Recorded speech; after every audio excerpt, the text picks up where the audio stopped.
morning, everyone. Ever since Jason asked me to do this, I've been looking with great anticipation to get this over with. So I asked my wife what I should talk about, and she said, I think you ought to talk about 5 to 10 minutes, no more than that. So every day during the conference, during this time slot, we'll be looking at apologetics and evidences for the existence of God.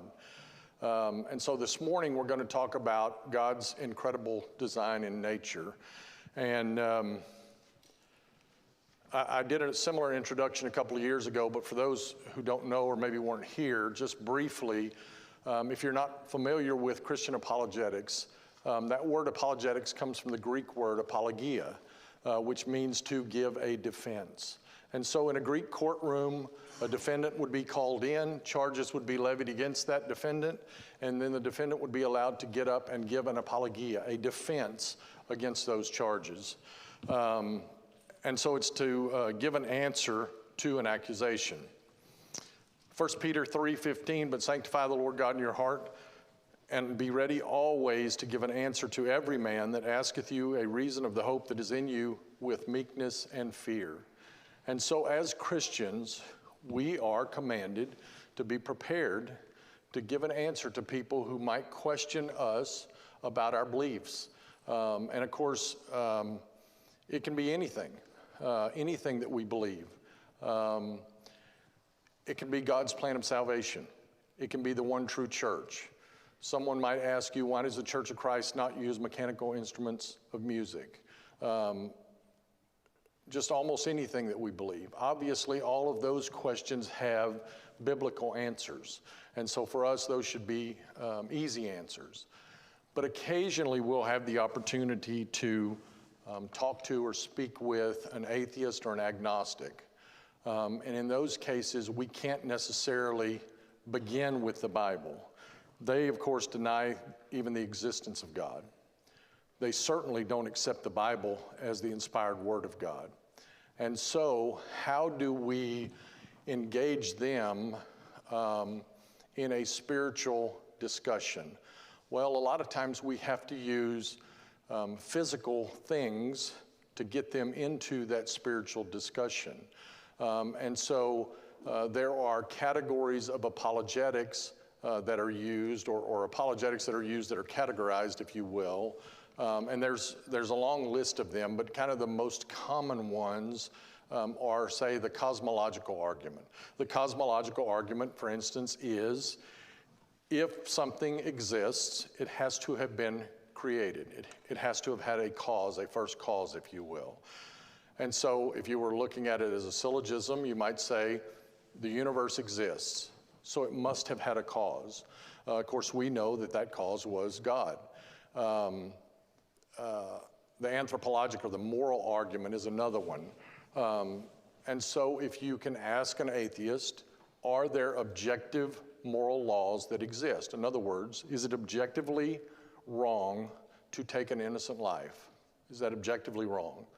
If it is, if that's an objective moral law, then there has to have been a lawgiver. Otherwise, it can't be a law. Is it an objective moral law or standard that it's wrong to take something that belongs to someone else? Is it wrong? If I go outside and get in one of y'all's vehicles and drive away in it, is that objectively wrong? If so, then that standard has to have been given by a lawgiver, and of course we know that lawgiver is God. The one we're going to focus on today, and it's the one I like the most, and it's just a personal preference, they're all effective, is the teleological argument. The teleological argument says where there is design, there must be a designer. You cannot have unguided design, okay? And so the example that we always use is a watch.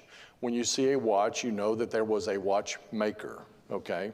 And just kind of a rough definition of design then is it's an arrangement of multiple parts into an organized unit for the accomplishment of a specific purpose. And so you think about a watch, it has hands, it has a crystal, it has a stem to wind it, it has a watch band, it has multiple parts. They're organized into a wristwatch for the accomplishment of telling time, okay? And so as we look at nature, if we see design, if we see multiple parts arranged into an organized unit for the accomplishment of a specific purpose, then there's design there. You can't deny that. And again, design demands a designer. And a lot of these things are things that atheists don't deny. I mean, many of them will accept that, yes, design demands a designer. Yes, an objective moral standard demands a lawgiver.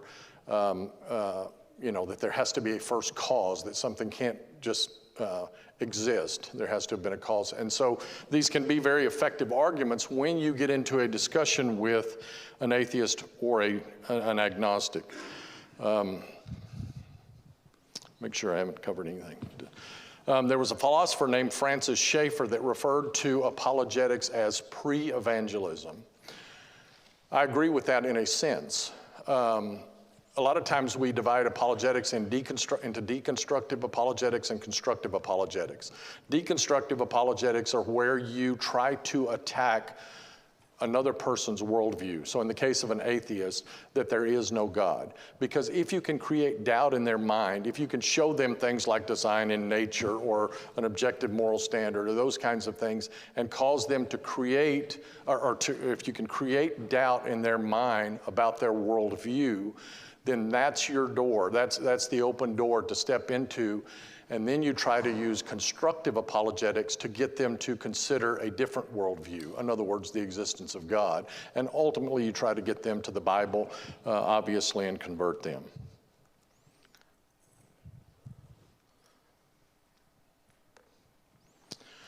So Colossians 4, 5, 6, walk in wisdom toward them that are without, redeeming the time. Let your speech be always with grace, seasoned with salt, that ye may know how ye ought to answer every man. And so again, these things are ideas or things that may help you in your ability to use physical things to ultimately get someone into spiritual discussions.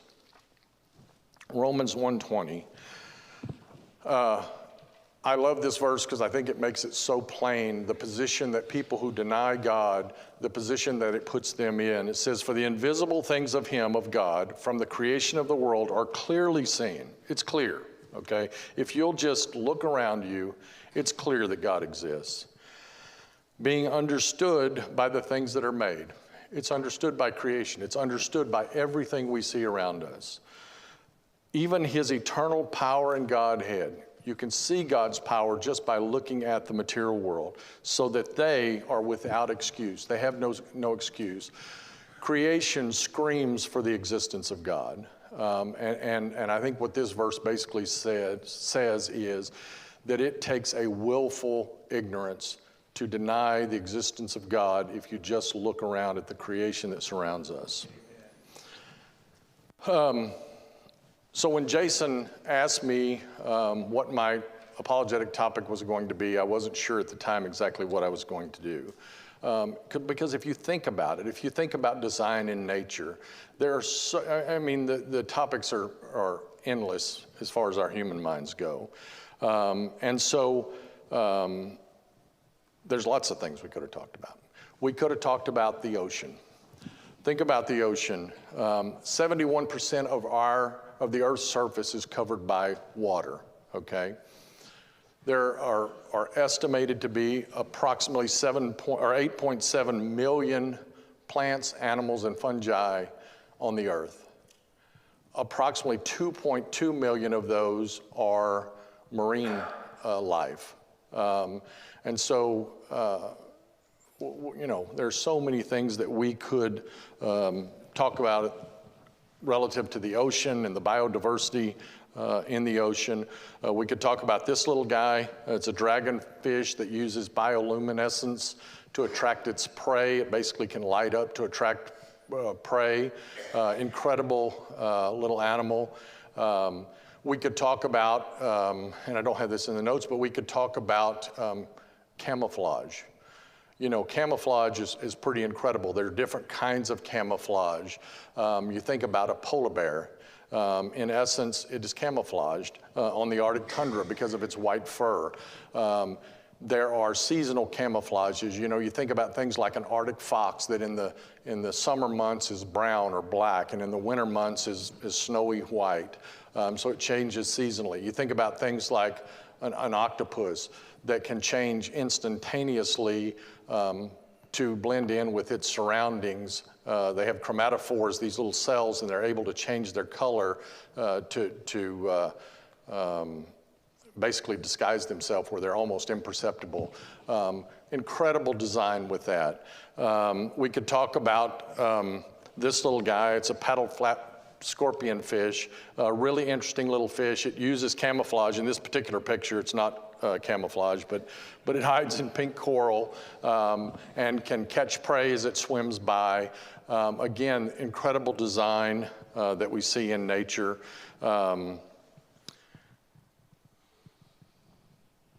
You think man knows a lot about the ocean, and yet only 10% of the world's oceans have been mapped by man. Only 50% of the US oceans have been mapped, particularly deep water areas. And so there's a lot that we know, there's a lot that we don't know, there's so much we could discuss about even the little that we do know. In reality, we probably know more about the physical and chemical properties of outer space than we do about the oceans on the globe. Speaking of outer space, we could have talked about outer space this morning. The universe is so expansive that it's hard for me, I think it's hard for all of us to fully appreciate how big the universe is. And let me give you an example. So when you get into outer space, they measure things in light years. It's hard for us to comprehend a light year. A normal commercial plane probably travels at 550 to 600 miles per hour in cruising speed. That's about, you fly on American Airlines, you're probably going to be somewhere around 600. But imagine a plane going 675 miles an hour, does not stop for refueling anything, and it flies that 675 miles an hour for 1,000,000 years. When it got to the end of that, light would have traveled that distance in 1 hour. That's in 1 hour. Plane going 675 miles an hour for 1,000,000 years, light travels that far in an hour. We measure things in outer space in light years, not light hours, light years. Not only that, billions of light years. Again, that is just incomprehensible for our human minds. And again, I go back to Romans 1:20. That's why men are without excuse. When you see how large creation is, how expansive it is, how can you deny the existence of God? How can you affirm that it just came into being? A lot of us, a lot of humans know about the Milky Way. This is it on the screen. That is the galaxy that we live in. But I think if you ask most people, okay, there's the Milky Way galaxy, that's where we live. Where is the sun in that photo? Most people would say, well, it's that real bright spot right in the center. That's not where the sun is. This is where the sun is. That gives you an idea of sort of how obscure and inconsequential our sun and our solar system is, just relative to the Milky Way galaxy. And that's just one galaxy in what astronomers believe, and you have to be careful, but are trillions of galaxies, okay? Starts to make you understand how small we are and how great God is. So we could have talked about outer space, but we're not going to do that. Well, a couple of slides, just because I do find astronomy interesting. This is called the Westerlin 2-star cluster, has some of the brightest stars in the universe. Here's a couple of constellations. On the left is the Scorpius constellation, and these are nebula, which are just gases and space dust and things. Beautiful, absolutely beautiful. In the slide to your left, you can see how large some of those stars are. I think going back, yeah, so this star cluster, this Westerland star cluster is 20,000 light years from Earth. 20,000 light years from Earth. Again, so amazing. Again, I want to go back to the fact that we're looking at design today. The Bible in Hebrews 3:4 tells us that yes, where you see a design, there must be a designer. Every house is builded by some man, but he that built all things is God. We would never look at a house and assume that nobody built it. It's just there. It just happened. It just came into being without a builder. Of course we wouldn't. And yet, why would people look at this universe, which is so much greater, and say that it just came into being on its own? It's interesting to me that atheists and agnostics will give great respect and honor to nature, to our universe. But if we look in the preceding verse, it says, "For this man, Christ, was counted more worthy of more glory than Moses, inasmuch as he who hath builded the house hath more honor than the house." So, why do atheists give so much glory, honor, and praise to nature, and yet to the house, if you will, and not the house builder? I don't know. Creation is amazing. It's worthy of glory and appreciation, but God so much more so. So after discussing all these incredible things that we could have talked about, what are we going to talk about? We're going to talk about vultures. And that is intentional, and here's why. Because of all the things, incredible things that we could talk about, we're going to talk about the incredible design of the vulture. A nasty, stinking, ball-headed bird. They're gross. Yeah, and that's a good point. Y'all, probably most of you are from Texas. What I'm talking about is buzzards, okay? That's what we called when I was a kid is buzzards. They're actually not buzzards. A buzzard is actually a hawk-like animal that is a bird of prey. So what we call buzzards are vultures, okay? I will probably call them buzzards at some point during this talk because, again, that's what we grew up talking about. But so I thought it would be interesting if we look at something, you know, seemingly inconsequential like a buzzard, and we consider the design of the buzzard, and we can see that, hey, the buzzard is fearfully and wonderfully made. I mean, they are incredible. So if something like that is wonderfully designed, then how much more so the human body, those sorts of things. So we're going to talk about them. But here's what I want y'all to do. How are we doing on time? I want you to imagine that you were creating the universe. And of course, we can't even imagine that. All of the things that would have to be considered and created and problems and challenges to overcome and all those things. But I just want you to focus in on this small area of creation. So you're getting ready to create the material world, and you think to yourself, animals are going to die. We got to have a way to dispose of these dead animals. Imagine this earth is 6,000 years old. If animals did not decay, there'd be animals stacked up all over the place. Either that or we would constantly be burying carcasses. And so we're going to need some way to dispose of these dead carcasses. Well, of course, God in his infinite wisdom did not think of a single way. God created things like bacteria and microbes and maggots to help with that disposal process. But those things are sort of like a dustpan, if you will. We're going to need a garbage truck to help with this. You know, it's going to take bacteria and maggots and things forever to dispose of this carcass. And so God created things like vultures, coyotes, possums, you know, whatever feeds on dead carcasses. okay, so we're going to create a system to dispose of these carcasses. Specifically, we're thinking about the buzzard. Well, obviously, one design feature that would be good is if it could fly, simply to locate these carcasses. You know, if you just had to walk around and find them, it'd be a lot more difficult. So flight obviously would be a benefit in the case of the vulture.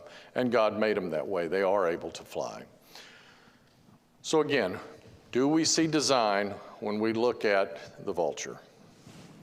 So as we're designing this vulture that's going to help eliminate these dead bodies, I think a logical place to start would be his head. Well, we all know that vultures have featherless heads. Is that a good design? Well, of course it is. They're sticking their head into body cavities, into gut piles, and I don't mean to be too graphic, but it's just the reality. And these things are stinking, rotten, nasty, full of bacteria, and not just bacteria, but very virulent bacteria. You know, you think about if you had to live off a diet of rotting meat. So salmonella, Clostridium botulinum, which creates botulinum toxin, gives us botulism. I mean, things that are fatal. And they live off of that kind of stuff. So we're going to have to deal with that from a design standpoint in a minute. But if we could give them a featherless head, that would at least help with that stuff not getting caught in the feathers, being around the eyes, the mouth, the nose all the time. So that would be helpful. Well, God designed them to not have feathers on their head. Okay? Most birds have feathers on their head, right? Why do vultures not have feathers on their head? Because God designed them that way, because he designed them for a specific purpose to dispose of these carcasses, and that was a design advantage for them not to have feathers on their head. The second thing, because their head is featherless, from a design standpoint, that helps in two areas. Buzzards often are in direct sunlight. I mean, you guys see them. They're on the side of the road. They're out in the middle of a pasture. It's blazing hot if it's in the summer. They get hot. They're black. They get hot. Well, they need to have a way to get rid of that heat, or they wouldn't be able to feed during the heat of the day. They can't feed at night. And so that featherless head allows them to do heat exchange, to get rid of some of that heat. If you look at the thermal image there on your right, you can see how much hotter a vulture's head is than the rest of its body. Its legs, of course, a little bit too, because they're featherless. And so it allows them to get rid of, dissipate some of that body heat. But there's another design advantage to that. Bacteria do not like hot environments, okay? Think about yourself. When you get a cold or the flu, you run a fever, right? We always think, well, that's bad. I hate having a fever. I feel miserable. But God has designed us and our inflammatory process, and we have white blood cells, mast cells that produce histamine and things that cause that fever, that cause that elevated temperature. Why? Because that is an inhospitable environment for bacteria. They don't reproduce well in that kind of environment. They don't thrive in that kind of environment. And to weaker bacteria, even it can be fatal to them. And so when you run a fever, don't be too eager to get rid of that fever, because again, that's God's design. He's trying to help you get well, or has designed a system to help you get well. And so again, dual purpose design here. That featherless head allows them to dissipate this body heat when they're in these hot environments, hot days. And also that hot environment helps kill or at least inhibit the bacteria that they are being exposed to constantly because of what their diet is. They're obligate scavengers. I mean, buzzards will occasionally, especially and I didn't talk about the two type of vultures that we have in Texas. We have the red-headed one that's on your far left, which is the turkey vulture, and then the one with the black head is the black vulture. Those are the two kinds that we have. But they both have featherless heads. They both are designed to be able to dissipate heat and, again, have this ability to at least inhibit bacteria that they're exposed to. Continuing on with the head, well, eyesight. They're going to be able to need to see well, right? We want them to find these carcasses and dispose of them, and so a keen eyesight would be very important. A black vulture can spot a 3-foot carcass 4 miles away. Incredible eyesight. Turkey vulture is about the same, but a turkey vulture uses smell much more than eyesight. They both have very good eyesight. Smell.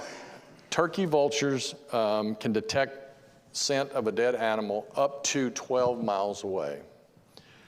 Now, if you look, and I don't know how well does it show up. Yeah, you might be able to see. If you look at the turkey vulture up there, you can see how big its nostrils are.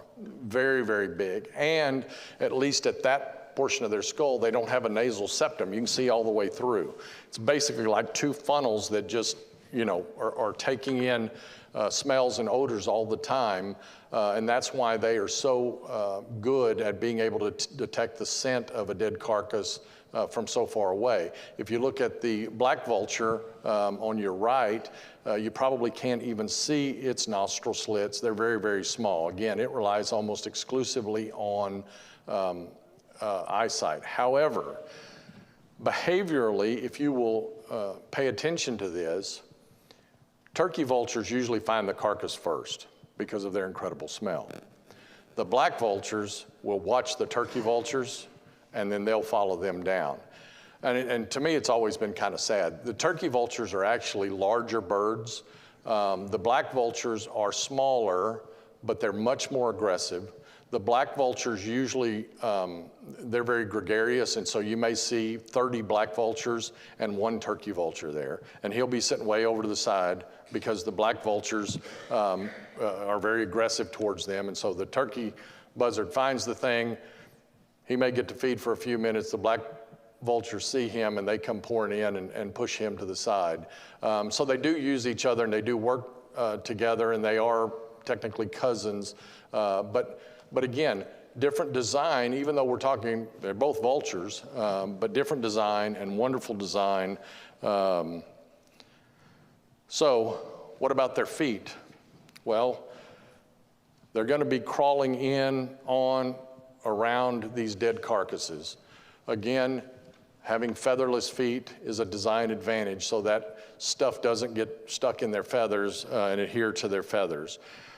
Also, if you think about a buzzard, they spend a lot of time either flying or walking on the ground. Very different, say, than a hawk that uses its feet. They have a very aggressive talons and gripping type feet so they can catch their prey. Buzzards, on the other hand, have very flat feet because when they're on the ground, they're just walking around a lot of the time. So their feet are very flat. Again, a good design feature for what their job is. They don't really have, their talons are quite small. Again, you see the owl there on the bottom right with the feathered legs. Would not be an ideal design for a vulture. Another thing is because they're walking in, around, and on these dead and dying carcasses, they're going to get bacteria on their feet just as they would on their head.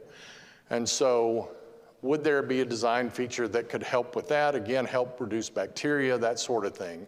Well, the answer is they have a behavioral design where they urinate on their legs. Now, birds don't really urinate. I don't know how many of you guys have paid attention. Birds only have one opening, okay? The urine and the feces all comes out one hole. But if you've ever looked at bird droppings, the stuff on top, the white part, is essentially their urine. It's full of uric acid. Well, they have this behavior called muting where they will urinate, defecate on their legs. That's why, if you'll pay attention, a lot of times they'll have very white legs, and that's from that muting. That's from them defecating on their legs. Again, it's contains uric acid, inhospitable, even can kill bacteria. So again, another design adaptation to allow them to do their job and to do it well. So we've talked about their head, we've talked about their feet, sort of their external body, but we haven't, we've kind of dodged the million-dollar question. Look, they're not just walking in this stuff and sticking their head in this stuff, they're eating it. How are we going to design them to be capable of eating this rotting, bacteria-riddled meat every day, all day long, and not die? It'd be fatal to us. Be fatal to most animals. So how are they not going to die? Well, first they have a very, very strong stomach acid, and it's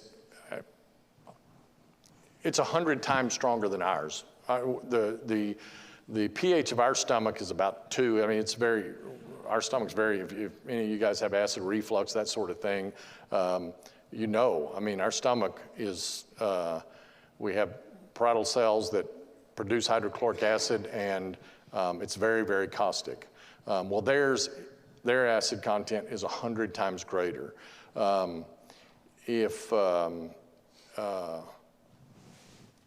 You might ask how this would happen, but if a vulture ever vomits on your car, it will strip the paint off in nothing flat. So you might say, well, what are the chances of a buzzard vomiting on your car? Well, that's actually one of their protective mechanisms. If you, like I've found buzzard chicks or vulture chicks before, and they're white, down covered, but they will hop towards you and throw up. I mean, that's their defense mechanism. And so, again, it could happen that a buzzard would vomit on your car, but they have this strong stomach pH, and so, of course, that is fatal to the bacteria that they ingest. It will kill the bacteria.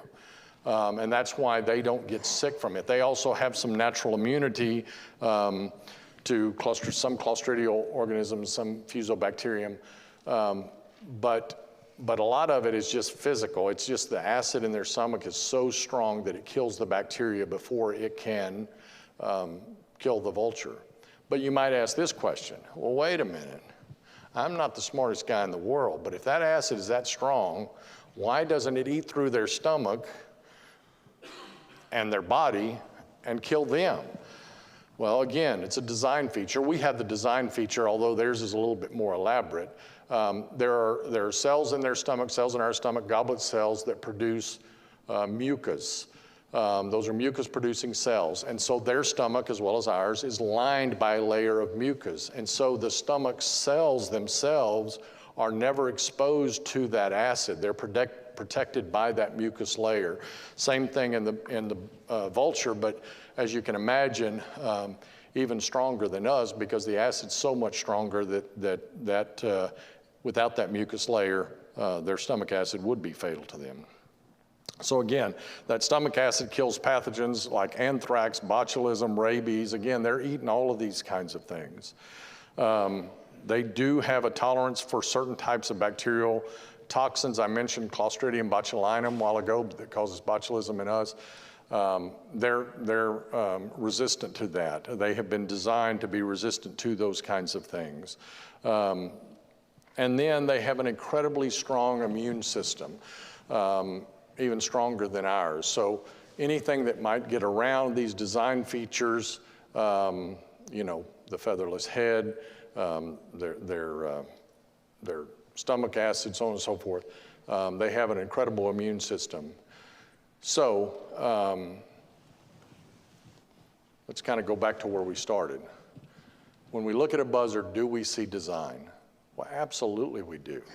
And we've just looked at sort of the anatomical features of a vulture. If we looked at the physiologic features of a buzzard, 2 years ago I talked about the human eye. We could talk about their eye, how incredible it is, how they have, that kind of vision to see a 3-foot carcass 4 miles away. We're just talking about the gross anatomical design features of a buzzard. There's so much more. We could talk about feathers, how they work, how they are replenished. Again, so even if we just consider the buzzard or the vulture we're just touching the hem of the garment relative to how they are designed. And then you consider that a buzzard is just one small part of the material world. And so that's why for me, I really struggle with how any scientist, that has any scientific background at all, certainly a biologist, a human physician, anything like that, that understands anything about the complexity of the material world, how they could deny the existence of God, and yet many do. Not only do they deny the existence of God, but they're very arrogant. There's an academic arrogance about it that, anybody who believes in God is a simpleton. They don't understand. They'll appeal to things like carbon dating and things like that, which have been shown to be very unreliable. You can send a rock to 2 different labs, and they'll give you an age range for that rock. And the age ranges that the 2 labs give don't even overlap each other. They're not even in the same range. And so there are things like that that science and scientists and so-called experts will appeal to, but they're ridiculous. And again, even the most basic questions they can't deal with. For instance, where did life come from? Okay? They have to hold to the fact that life came from non-life if their worldview is Darwinism, Big Bang Theory, those kinds of things. They have to hold to life coming from non-life. Well, that's a violation of basic science. And the honest ones will admit that that's a real problem for them, that they do not have an explanation for that. They have life, they see what life is, they have all of these incredible laboratories and things, and yet they cannot create life from something that doesn't have life. And so, that's a big problem for them. We talked about the cosmological argument a while ago that something can't come from nothing.